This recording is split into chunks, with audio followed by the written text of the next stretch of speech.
தேவனுக்கே மகிமை உண்டாகட்டும்.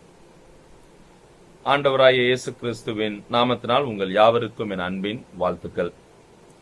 எக்ஸோடஸ் டிவியின் அருளுரை துளிகள் என்ற நிகழ்ச்சியின் வாயிலாக இந்த காலை வேளையில் தேவனுடைய வார்த்தையோடு உங்களை சந்திப்பதிலும் நான் மிகுந்த மகிழ்ச்சி அடைகின்றேன். இன்றைய காலை தியானத்திற்காக அப்போஸ்தலனாகிய பவுல் பிலிப்பியருக்கு எழுதின நிருபம் 4ஆம் அதிகாரத்திலிருந்து நாம் சிந்திக்க இருக்கின்றோம். அப்போஸ்தலனாகிய பவுல் பிலிப்பியருக்கு எழுதின நிருபம் 4ஆம் அதிகாரம். இந்த 4வது அதிகாரத்தில் கிறிஸ்தவ வாழ்வு என்பது எப்படிப்பட்டதாக இருக்க வேண்டும், மிக அருமையாக அப்போஸ்தலனாகிய பவுல் இந்த பிலிப்பு பட்டணத்திலே வாழ்கின்ற விசுவாசிகளுக்கு ஒரு கிறிஸ்தவ வாழ்வு என்று சொல்லும் போது அது எப்படிப்பட்டதாக இருக்க வேண்டும் என்பதை மிக அழகாக நேர்த்தியாக சுட்டி காண்பிக்கின்றார். அந்த காரியங்களைத்தான் இன்றைக்கு நாம் கற்றுக்கொள்ள போகின்றோம். பொதுவாகவே பவுல் ரோம் சிறையிலிருந்து 4 நிருபங்களை எழுதினார். அது நம்ம எல்லோருமே அறிந்ததுதான்.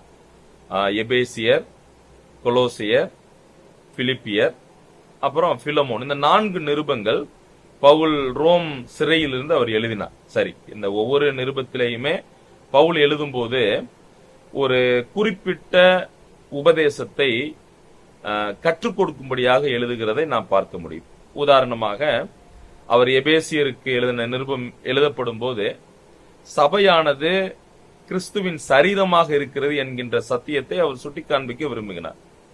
கொலோசியர் எழுதும் போது இயேசு கிறிஸ்துவை சபைக்கு தலை என்று எழுதி காண்பிக்க விரும்பினார்.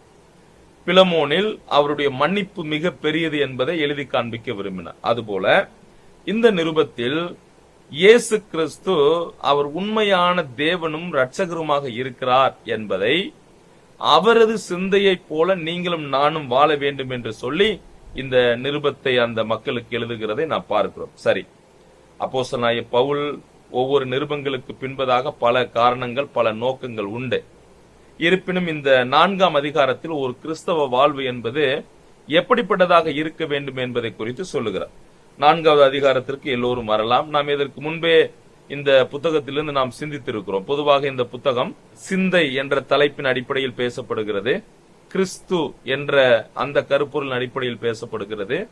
அடுத்து சந்தோஷம் என்ற கருப்பொருள் அடிப்படையில் பேசப்படுகிறது. சரி, இப்ப 4ஆம் அதிகாரத்திற்கு வரும்போது ஒரு கிறிஸ்தவ வாழ்வு எப்படிப்பட்டதாக இருக்க வேண்டும், 1வது வசனத்திலிருந்து 12வது வசனம் வரைக்கும் உள்ள பகுதிகளில் நான் சுருக்கமாக சொல்லி நான் நிறைவு செய்ய விரும்புகின்றேன். முதலாவது வசனம் 1, 4ஆம் அதிகாரம் 1வது வசனத்தில் ஒரு கிறிஸ்தவனுடைய வாழ்வு எப்படிப்பட்டதாக இருக்க வேண்டும் என்று கேட்டால் அது கர்த்தருக்குள் நிலைத்திருக்கக்கூடிய ஒரு வாழ்வாக இருக்க வேண்டும். 1வது வசனத்தில் என்ன சொல்லுகிறார் கவனியுங்கள். ஆதலால் எனக்கு பிரியமும் வாஞ்சையுமான சகோதரரே, எனக்கு சந்தோஷமும் கிரீடமுமானவர்களே, பிரியமானவர்களே, இந்தப்படியே கர்த்தருக்குள் நிலைத்திருங்கள். அப்ப ஒரு கிறிஸ்தவ வாழ்வு என்பது அவருக்குள் நிலைத்திருக்கக்கூடிய ஒரு வாழ்வாக இருக்க வேண்டும். யோவான் 15வது அதிகாரத்தில் இயேசு மிக அருமையாக சொல்லுகிறார், நானே மெய்யான திராட்சை செடி, என் பிதா திராட்சை தோட்டக்காரர். ஒருவர் என்னிலும் நான் அவனிலும் நிலைத்திருந்தால் மெய்யாகவே என் சீசர் என்று அறியப்படுவீர்கள், நீங்கள் மிகுந்த கனிகளை கொடுப்பீர்கள். ஒரு கிறிஸ்தவ வாழ்வு எப்படிப்பட்டதாக இருக்க வேண்டும் என்று கேட்டால் அது கர்த்தருக்குள் நிலைத்திருக்கக்கூடியதாக இருக்க வேண்டும். அதாவது the Christian life should be abiding in him, in Christ. 2வது வசனம் 2இல் சொல்லுகிறார், கிறிஸ்தவ வாழ்வு எப்படிப்பட்டதாக இருக்க வேண்டும், ஒரே சிந்தையா இருக்க வேண்டும். having one mind, ஒரே சிந்தையா இருக்க வேண்டும். 2வது வசனத்தை எவ்வாறு ஆரம்பிக்கிறார் கவனியுங்கள். கர்த்தருக்குள் ஒரே சிந்தையா இருக்க அப்படின்னு சொல்லி 2 சகோதரிகள் பேரை சொல்லி புத்தி சொல்றேன் அப்படின்னு சொல்றார்.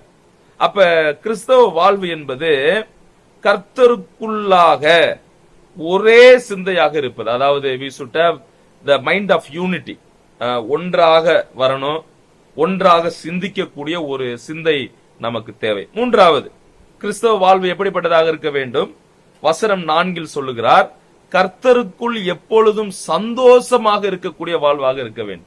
சந்தோஷமா இருங்கள் அப்படின்னு சொல்றார். கர்த்தருக்குள் எப்பொழுதும் சந்தோஷமா இருங்கள், சந்தோஷமா இருங்கள் என்று மறுபடியும் சொல்லுகிறேன்.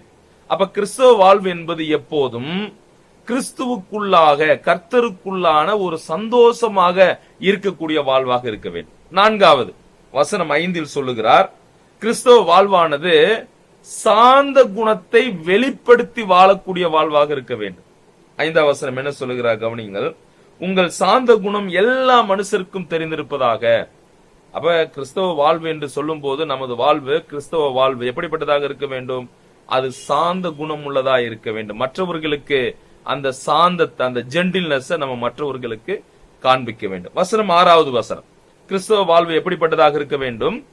கவலைகளை தள்ளிவிட்டு ஜெபம் பண்ணக்கூடிய ஒரு வாழ்வாக இருக்க வேண்டும். ஆனால் இன்றைக்கு அநேகர் நாம் பல காரியங்களை குறித்து கவலைப்படக்கூடியவர்களாக இருக்கிறோம்.